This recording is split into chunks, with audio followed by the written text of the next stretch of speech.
Dandy escapes from marriage. Chapter 1. The night was deep, but the bustling city of Jinling showed no signs of quieting down. People gathered in groups, strolling through the streets and alleys, all heading towards the largest tavern in the city to join the excitement. Word had it that young Master Lu had organized another gambling event. He was known for his love of gambling, wagering on everything from precious gemstones and treasures to everyday items like crickets and parrots. He even compared the length and thickness of strands of hair. This time, they were betting on which family had the highest martial skills among their guards. Inside the tavern, young Master Lu slammed a valuable piece of jewelry worth 1,000 gold coins onto the table. It was the bet for the gambling event. The crowd was in an uproar, filled with admiration. While people might mock this dandy behind his back, saying that he would eventually squander his family's fortune, his infectious enthusiasm couldn't be denied. Everyone kept cheering for young Master Lu and his audacity. Young Master Lu felt content as he stood on the balcony, watching the competition below. Surrounded by beautiful women, he basked in the praises from the crowd, feeling on top of the world. Honk! Honk honk honk! Who was making such an annoying noise? Lu Shu opened his drowsy eyes, rubbed them and heard the honking noise again. It was the rooster crowing. The rooster crowed. His beautiful dream was shattered. No, it wasn't a beautiful dream, it was just a glimpse of the past. Squandering a fortune and indulging in pleasures. But now, he was trapped in a shabby little house, yawning as he sat up. He glanced around the room, which was bare and empty. He reluctantly got up from the cold, hard bed, which was made slightly more comfortable with some straw and a piece of cloth.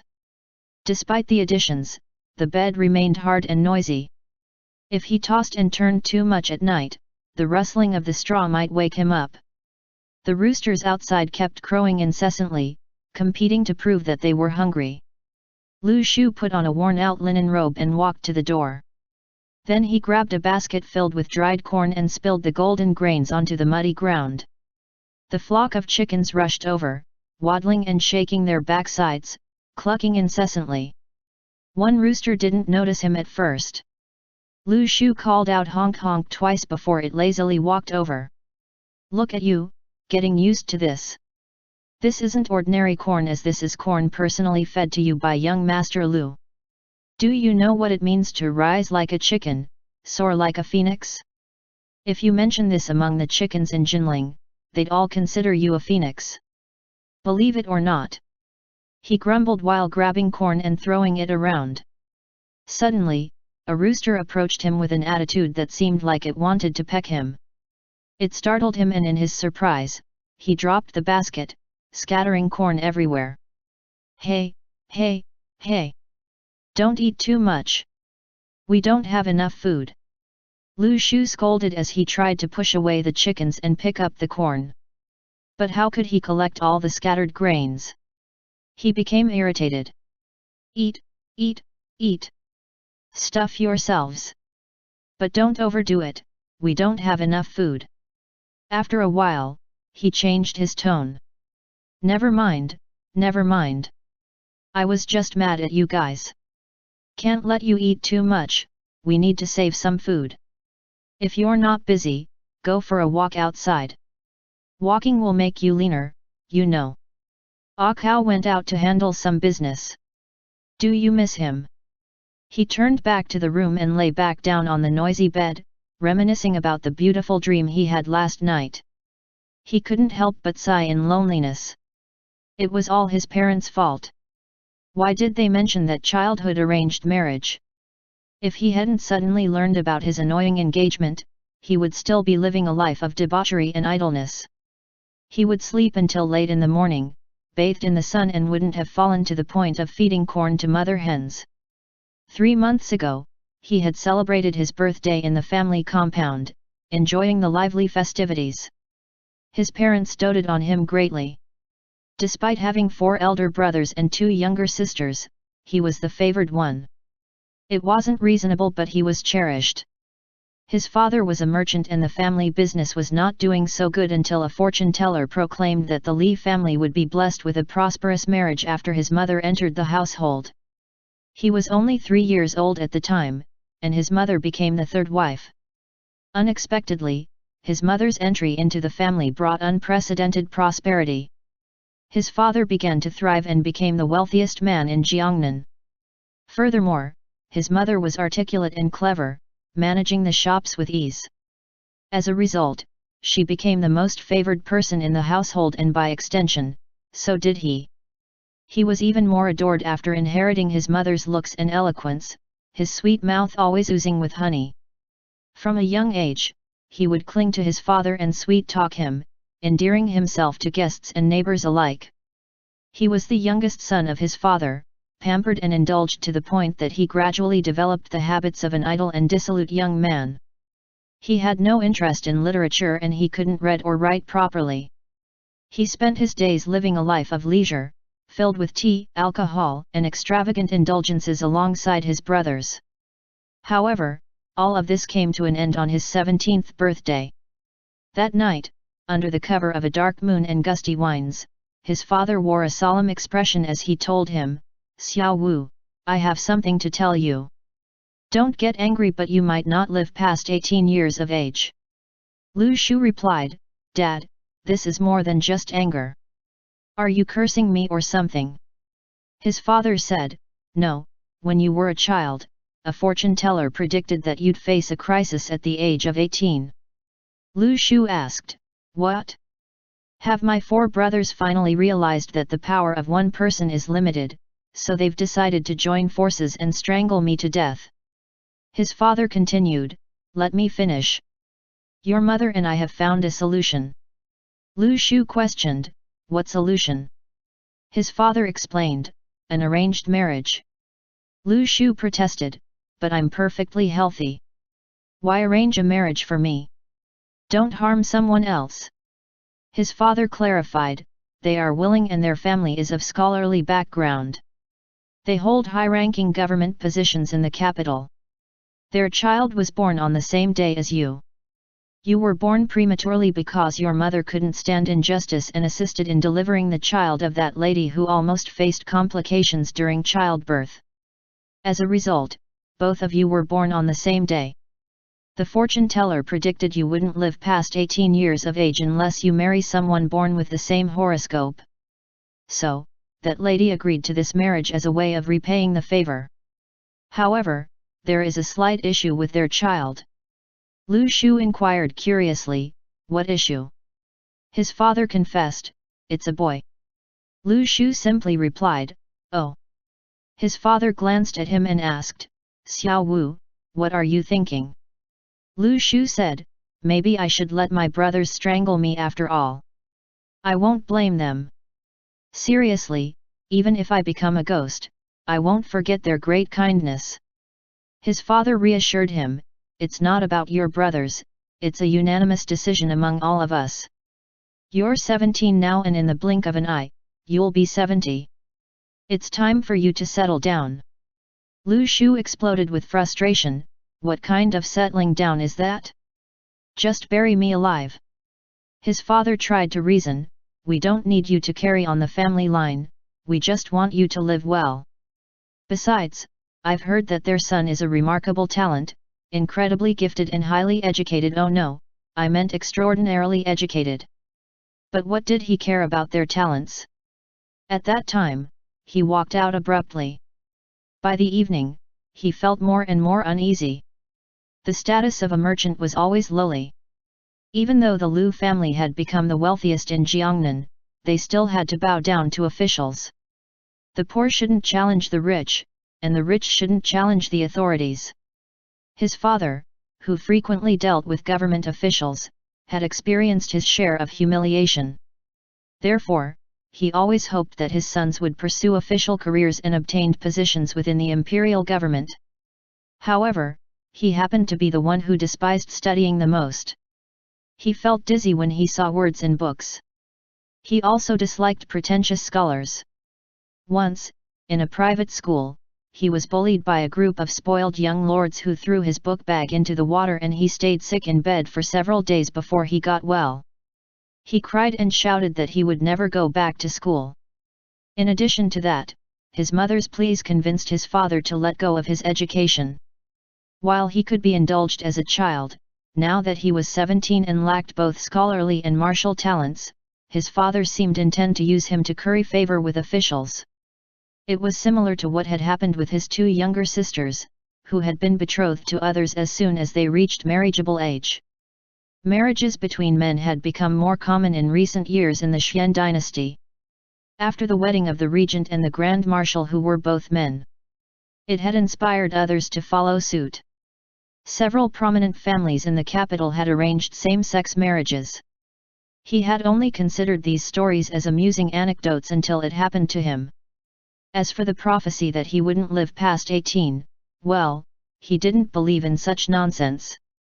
If by some strange chance he didn't live past 18, he planned to enjoy himself until that day, not marry a stranger. After a few too many drinks at his birthday celebration, he decided to pack his belongings quietly, filling one bag with gold, silver, jewels, and banknotes, and another with clothing. While everyone was busy entertaining guests in the front hall, he slipped out through the back door. He thought he could travel to remote areas, but he forgot that the more remote places were often havens for bandits. It turned out that he had walked right into their territory.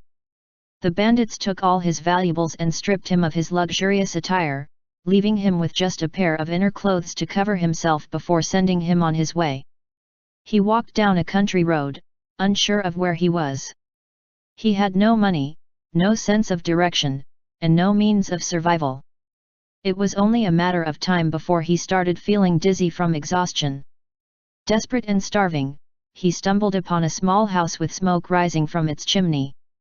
He hoped to ask for some food or water, even if it meant begging. The small thatched roof house had a locked gate, but he knocked on the door. "Is anyone home?" After a moment, someone came to open the door. Their eyes met, but neither spoke immediately. They instinctively assessed each other.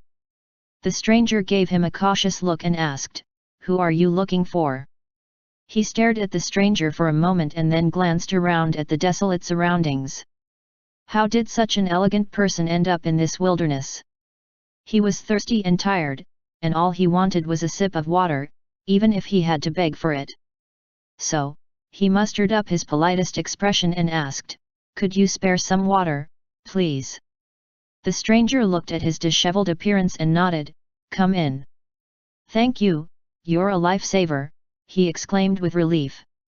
The stranger led him inside, and as soon as he saw the water jar, he rushed to scoop out a large bowl of water, which he guzzled down. "Don't drink so quickly, you might choke," the stranger warned. But he didn't heed the advice and ended up coughing a bit. He wiped his mouth with a smile. "You were right." The stranger smiled, too. After drinking the water, he turned his eyes toward the stranger. The stranger looked puzzled and asked, "Is there something else?" He turned his gaze toward the kitchen for a moment, then looked back at the stranger, asking innocently, "What's your name? I want to repay you for saving my life." "What kind of life-saving is this?" "It's just a small favor," the stranger replied modestly. "Well, then, what's your name?" The stranger hesitated for a moment, but he decided to share his name. "I'm surnamed Cao with single character name Shen." "Nice name," he complimented. He could hardly make any mistakes with flattery, so he continued, "Can I call you Cao?" Shen Cao was briefly taken aback, as he had not been given a courtesy name yet and had always been called Cao by his family. He didn't expect to hear that name from a stranger, which made him feel strangely comfortable. He smiled slightly, "Sure. What about you? What's your name?"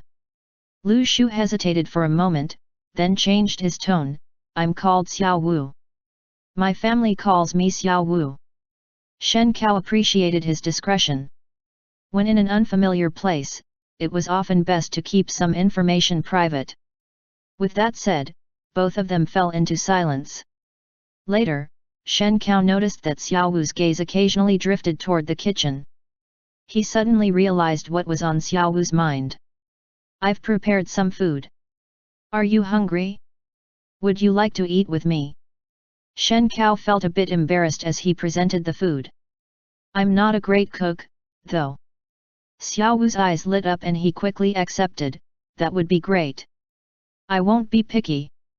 Shen Kao couldn't help but chuckle, you don't have to flatter me.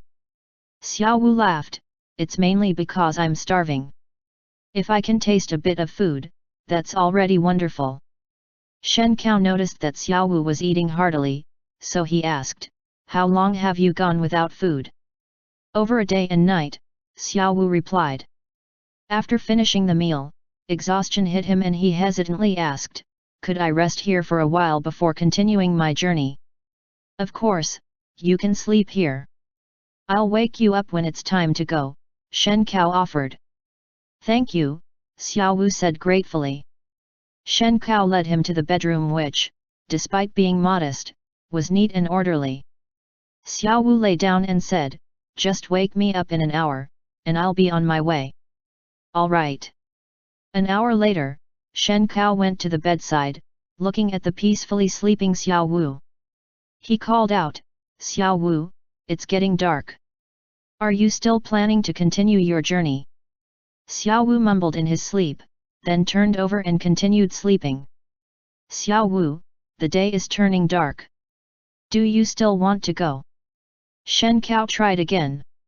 Having not eaten or slept properly in days, Xiao Wu mumbled in his sleep, not willing to wake up. Shen Kao sighed and decided to let him rest. He wasn't in a hurry to go anywhere himself. As Xiao Wu slept soundly, Shen Kao thought to himself, what an interesting encounter. He couldn't help but smile as he watched over the sleeping young man. End chapter. Dandy escapes from marriage. Chapter 2. After a restful night's sleep, during which he had regained some strength, Lu Shu sat up in the unfamiliar and dimly lit room. He looked around, momentarily bewildered by his surroundings, but then he remembered his current situation which filled him with sadness. Suddenly, he was overwhelmed by poetic inspiration and exclaimed, in youth, one does not understand the taste of sorrow. Born not long ago, yet on the verge of death. A heartbroken soul at the edge of the world. A soft laughter came from outside the room. He froze for a moment, then turned to see Shen Kao sitting at a table in the main room, reading by the candlelight. Perhaps realizing that the timing of the laughter was inappropriate, Shen Kao didn't turn to look at him but instead asked without raising his head, have you rested well? Yes, what time is it now? Lu Shu got out of bed, put on his shoes and headed outside, leaving behind a messy pile of bedding. It's the hour of Shu, replied Shen Kao, finally turning his head to glance at him. His gaze fell on the red mark on Lu Shu's left cheek and he smiled faintly before observing Lu Shu's disheveled appearance. He then asked, would you like to go back to sleep? Note, hour of Shu is 7 to 9 p.m. No. Don't be polite. If you want to sleep, you can. I'm hungry, can't sleep. Shen Kao met his somewhat pitiful gaze and got up to go to the kitchen. There's some food left for you in the pot. You're such a kind soul. Lu Shu exclaimed with joy and eagerly following him. He watched Shen Kao lift the lid from the pot and with enthusiasm, he took the large bowl out himself. This bowl, these noodles look delicious. These are actually noodles, Shen Kao sighed. Lu Shu raised an eyebrow in surprise and poked at the well-formed noodle cake with his chopsticks. Despite never having eaten this type of noodle before, he was too hungry to be picky. Noodles or cake, it doesn't matter. He took a big bite, washed it down with some tea, and felt his hunger subside. Then, he stared at the remaining half of the noodle cake in deep thought. Should he continue eating? It doesn't taste good. Shouldn't he eat any more? It would be impolite to refuse the host's hospitality. Suddenly, he remembered a friend from the past who used to eat food he disliked while staring at a courtesan, even claiming that the food was exquisite then. With that in mind, he shifted his gaze toward Shen Cao. Take a bite, look at him, take another bite, and give him a few more glances. Shen Cao, ... He felt Lu Shu's gaze becoming increasingly strange. Did the food somehow offend him? If you can't eat it, you don't have to, Shen Cao began to say. Verb. Thanks, I'm full, Lu Shu happily placed the bowl and chopsticks down. It seemed that combining good looks with a meal was the perfect combination. He patted his stomach and praised, that was truly a fantastic meal. Shen Cao, ... Shen Cao looked at him up and down, a hint of sympathy in his eyes. To be in such dire straits at such a young age was indeed pitiful. As Lu Shu continued to sit, he suddenly stood up and rubbed his backside. Then he twisted his waist a few times and stared at his legs. Without moving, he suddenly let out a mournful cry. Shen Cao looked at him inquisitively, do you need to see a doctor? Lu Shu looked at him and said, I think I should see a doctor. Shen Cao nodded, medical attention shouldn't be delayed. When do you plan to find a doctor? I'm not sure, Lu Shu sighed deeply. He shot a crafty look at Shen Cao, his eyes filled with sadness as he said, I'm not familiar with this place and I don't know where to find a doctor. Besides, I have no money, and we're just strangers who met by chance. You don't have to give me money out of kindness. Don't worry about that. I don't have any money either. Oh, my apologies. Both of them fell silent for a moment. Then, Shen Cao turned to go to his room to fetch some medical books and said, I've been studying medical books recently. If you're brave enough, you could let me try treating you. Really? That would be great. It was a chance for him to receive medical treatment for free and Lu Shu quickly revealed his wound. Shen Cao turned to go out but stopped abruptly, turning back to look at Lu Shu. What are you doing? I'm getting treatment, Lu Shu said as he started taking off his clothes. I took quite a beating from the bandits. My body is a mess and I'm in pain. The room was dimly lit and at first, Shen Cao didn't notice the severity of Lu Shu's injuries. However, now he saw the numerous bruises and marks on his legs and a particularly nasty bruise on his buttock. I'll go get another medical book, Shen Cao turned around again to head back to the room. Don't you already have a book with you? Lu Shu asked. That one is for treating the brain. Who is he insulting with that remark? My brain is perfectly fine. Lu Shu protested. After a while, Shen Cao returned with another medical book and sat down at the table, flipping through it to find the treatment for contusions and injuries. I'm not joking with you, I'm really smart. Sure, sure. Humph, if it weren't for my dislike of studying, I would have been a top scholar by now. Do you believe that? I believe you. Can I stay in your room? No, you can't. Lu Shu noted how he responded to each readily question but didn't agree on the last one. Lu Shu discarded his outer clothing, sat down on the other side, leaned against the table, rested his arms on it, crossed his legs, and swayed for a while. He turned his head and said, Doctor, are you done? I'm about to take off all my clothes. Shen Cao rubbed his forehead and said, I found the prescription, but we're missing 2 ingredients at home. I'll have to go up the mountain to collect them tomorrow. Can you wait until tomorrow, or would you rather go directly to the town to find a doctor? Is the town far from here? It's far. Will you come with me? No, I have to go plant rice. Lu Shu, ... Lu Shu widened his eyes and pinched Shen Cao's wrist. With your delicate skin, you're going to plant rice. I can do it, Shen Cao declared, though it wasn't clear whether it was for Lu Shu's benefit or for his own. Lu Shu thought for a moment. Going to town alone seemed too risky. What if he got lost, starved, or encountered bandits again? It wasn't worth it. He decided it was better for him to stay here, heal his injuries, and then leave. Then I'll wait for you to collect the herbs here, Lu Shu said, assuring, don't worry, I won't trouble you for free.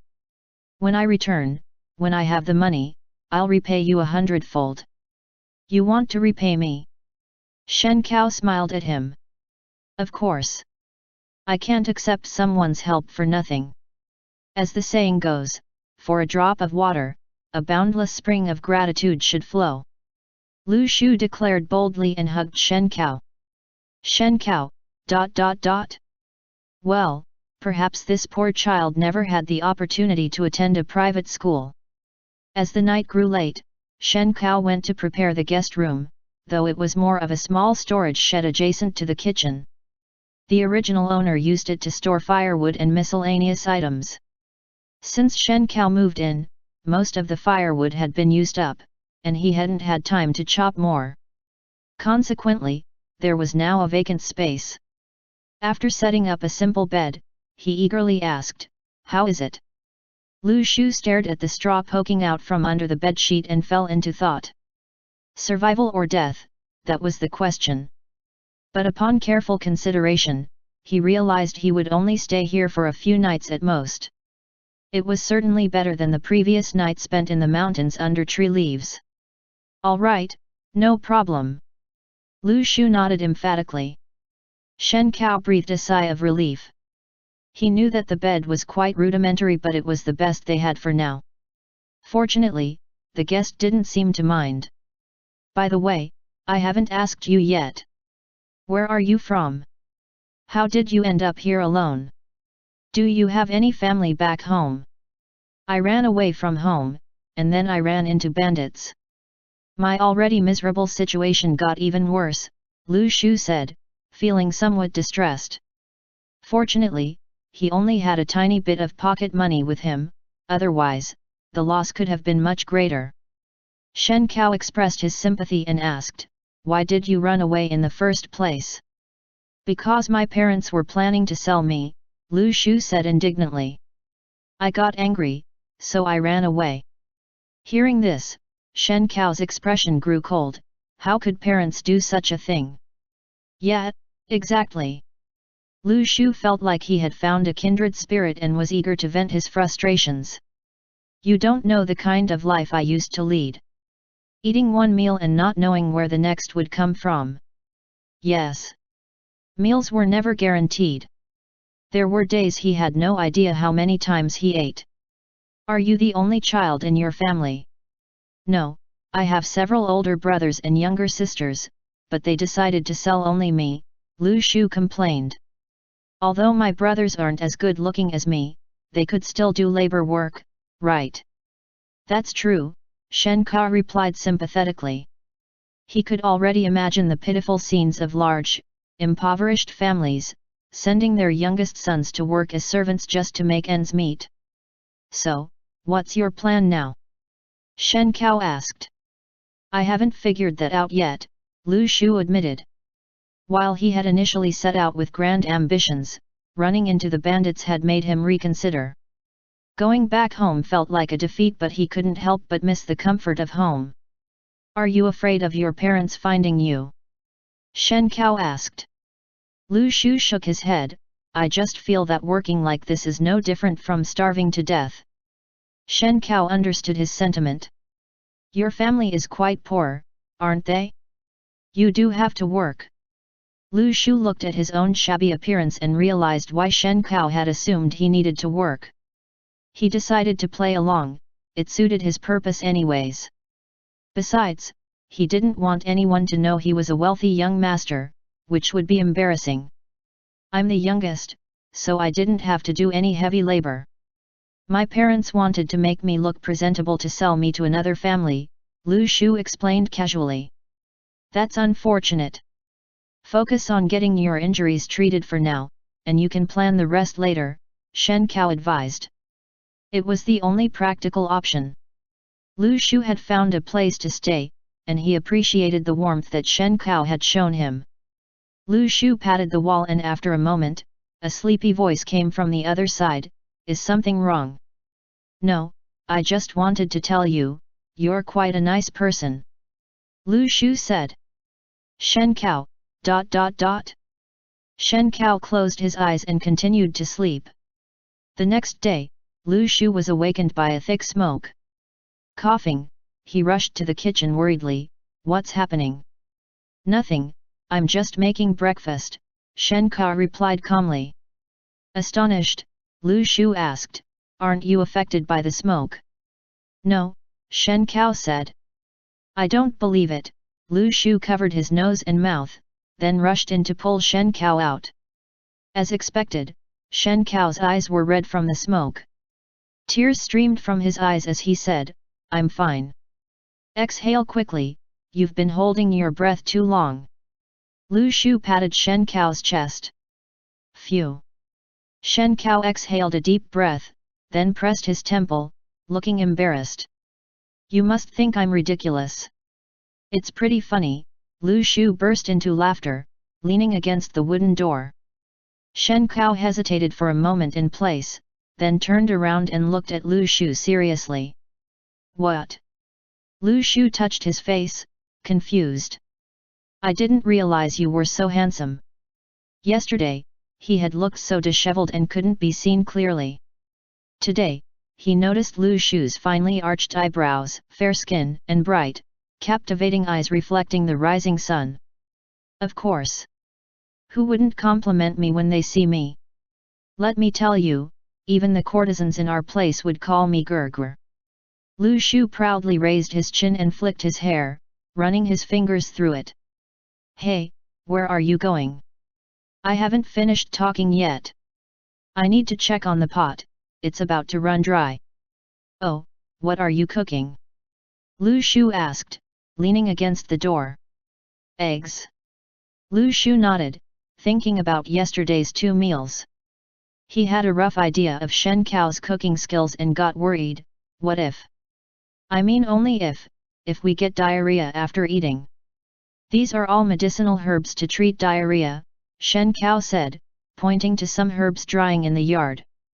I may not be a doctor, but after recent trials, I can almost guarantee a complete cure. You can trust me, this food won't kill you, and just in case, I can heal you. Lu Shu stared at him, taken aback. Almost guarantee. Shen Cao continued, I've made great progress in my medical skills during this time. The saying that the book contains a plethora of knowledge but practice is the key to it all is quite accurate. If I had only studied medicine academically, it would have been just empty talk. Healing requires practical experience, bit by bit. Lu Shu's entire being had gone numb. So, you'd rather study medicine diligently than improve your cooking skills. End chapter. Dandy escapes from marriage. Chapter 3. The breakfast eggs were finally done, but they were overcooked, with the egg whites being wrinkled like the wrinkles on Lu Shu's grandfather's face, which didn't look very appetizing. Eat up, these are the last 2 eggs we have at home, Shen Cao offered. It was truly a heart-wrenching situation, and seeing it brought tears to one's eyes while swallowing it broke one's heart. Hearing this, Lu Shu, who had been silent, would appear ungrateful if he didn't eat. He took a few bites in succession, got choked and had to punch his chest a few times before reluctantly swallowing it down with the tea that Shen Cao handed to him.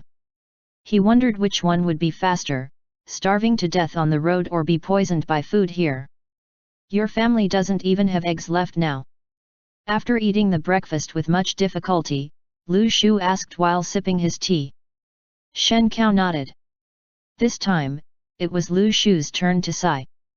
How could someone who was so handsome and charming end up so poor? He couldn't understand.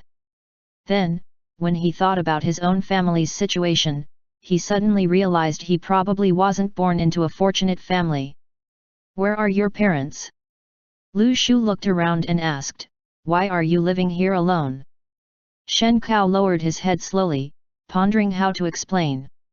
Finally, he chose a starting point and said, I separated from them. They disregarded my wishes and made decisions about my life without my consent. Such as. He was suddenly informed by his parents that he had a prearranged marriage, which was supposed to take place within the next year, but he didn't want to mention this to outsiders. Furthermore, to avoid being found by his family, he couldn't mention his background either. After some thought, he recalled other past experiences. For example, I don't eat garlic, but they would sneakily put garlic in my bowl, claiming it was to build up resistance to poison. They were ruthless with garlic. Lu Shu sympathized. I was frail as a child and didn't want to exercise at all. So, they used to take the books I had to read to the East Street every day, and I had to run for half an hour to get them back. Why did you have to run? Couldn't you just hire a carriage or sedan chair? Lu Shu blinked, looking puzzled. An eerie silence fell upon them. Oh, I understand now. You didn't have the money to hire a sedan chair. Lu Shu offered the explanation he came up by himself. Yes, Shen Cao immediately went along with that explanation, not wanting to admit that he had been easily tricked by his parents into running all the way to retrieve his books. But you seem delicate, not like someone who has done heavy labor, Lu Shu commented. Shen Cao's heart raced for a moment and he was about to come up with an excuse when Lu Shu suddenly exclaimed, "Oh, I see. You're an academic, right? That's why you didn't have the time and energy for manual labor." Shen Cao wiped away some cold sweat. You're right. The sun was already rising outside, indicating that the weather for the day would be good. Shen Cao shouldered his basket and prepared to go herb picking. Stay here and rest. I'll be back, Shen Cao said. You're leaving me here alone just like that? Lu Shu asked with a smile. There's nothing valuable here. If there's anything you want to take, feel free to do so. Lu Shu glanced around and realized there was indeed nothing worth stealing here, just a basket full of books. Even if they were given to him for free, he would only find them too heavy to carry. He sat on a chair, feeling quite bored, and strangely nostalgic for the days when he was the center of attention at home. Should he go back? No, he couldn't do that. His father would definitely insist on sending him to the capital, especially since the other party was a high-ranking official. His father couldn't and wouldn't refuse such an opportunity. If he ran away now, it would make him seem unreliable and the engagement might be cancelled should it anger the other party. He hoped the other family wouldn't cause trouble for his parents. Though, even if they did, he had two brothers-in-law who were local officials. They should be able to take care of his parents. With these thoughts in mind, he couldn't return home right now. He needed to wait and see how things unfolded.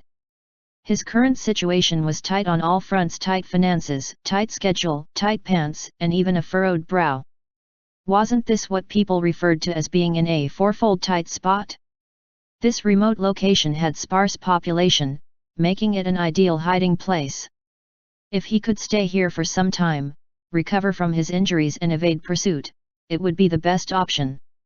Moreover, the host here was a kind person. If he acted a bit pitiful and offered to help around this rundown house, they should be willing to accommodate him, right? As the sun slowly rose, it got hot. He picked up a fan to cool himself and loosened his collar to let in some air. He was wearing the clothes borrowed from Shen Cao as his own clothes had been changed and were currently soaking in a tub. Thinking of this, he rushed to the kitchen and found his clothes still soaking in a wooden tub next to the water tank. At this moment, he began to miss the dozens of maids and servants at home. Whenever he opened his mouth, someone would promptly bring him the clothes he needed all neatly laundered. He didn't have to do it himself like he was doing now, squatting in a corner, scrubbing clothes with his own hands. After a few scrubs, he considered them clean enough and hung them outside on a line. The gate creaked and Shen Cao returned with a basket on his back, holding a small hoe in his hand. He took off his straw hat, revealing his head. You washed your clothes? Yeah, otherwise, I wouldn't have anything to wear. Lu Shu clapped his hands and tiptoed as he peered into Shen Cao's basket. Did you gather the herbs? The sun outside was scorching, and Shen Cao casually placed his straw hat on Lu Shu's head, then he glanced at the clothes that were still dripping water. Did you forget to wring them out? Wring them out. Shen Cao took the clothes off the line and with both hands, he squeezed them tightly. Excess water dripped from the folds, splashing onto the ground and onto the cracks in Lu Shu's broken heart. So that's how it's done, he exclaimed in amazement. Shen Cao looked at him curiously and teased, I'm really curious, why would your father send you to a wealthy household? Aren't you afraid of causing trouble for the master? It's not like they sold me off to be a servant, or else wouldn't it be a waste of my good looks? Lu Shu replied. Shen Cao raised an eyebrow and once again examined his features. Under the straw hat, his face appeared even more delicate and charming, likely to evoke a protective instinct in others. Shen Cao suddenly realized, did some wealthy lady take a liking to you? Lu Shu didn't know how to respond. After all, that ill-fated engagement had been arranged by two noble women. In a way, he had indeed caught the eye of a wealthy lady, hadn't he? He scratched his head and accidentally scratched the straw hat, which made Shen Cao laugh. I haven't even met that wealthy lady yet, but I can't imagine she's a good person if she set her sights on me. Disgusting. Lu Shu muttered. Where are you from? Shen Cao asked. If he was from the capital or nearby, he could write a letter and ask a friend to help with something. I'm from Jiangnan. Shen Cao sighed. Jiangnan was too far away and he didn't have any connections there. Recently, he had only established a relationship with one family. Do you know a family with the surname? Surname what? Was it Lu, Niu, or something else? Which family was it that his mother had mentioned after drinking that night? Oh well, it didn't matter. They were unlikely to have any future interactions, and besides, Jiangnan was so vast that someone like Lu Shu, who was a commoner, might not even know them. Do you want to find someone? If you tell me the name, maybe I can help. I don't even know the name. Forget it, you go back to your room. I'll prepare something, and I'll give you some medicine later. All right. Lu Shu immediately returned to his room. He took off his pants and flopped onto the bed like a fish struggling to get back to water, eagerly awaiting rescue. In another room, Shen Cao consulted a medical book, prepared the medicine, and then began to grind it in a mortar. Thud, thud, thud. Listening to the rhythmic pounding sounds coming from the neighboring room, Lu Shu began to feel drowsy.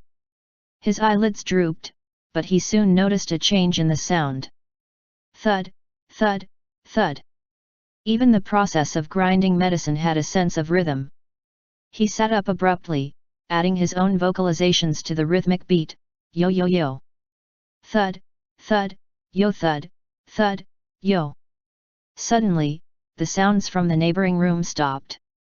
All that could be heard were some light tapping noises. Lu Shu also paused, puzzled, and noticed the tapping sounds. What's going on?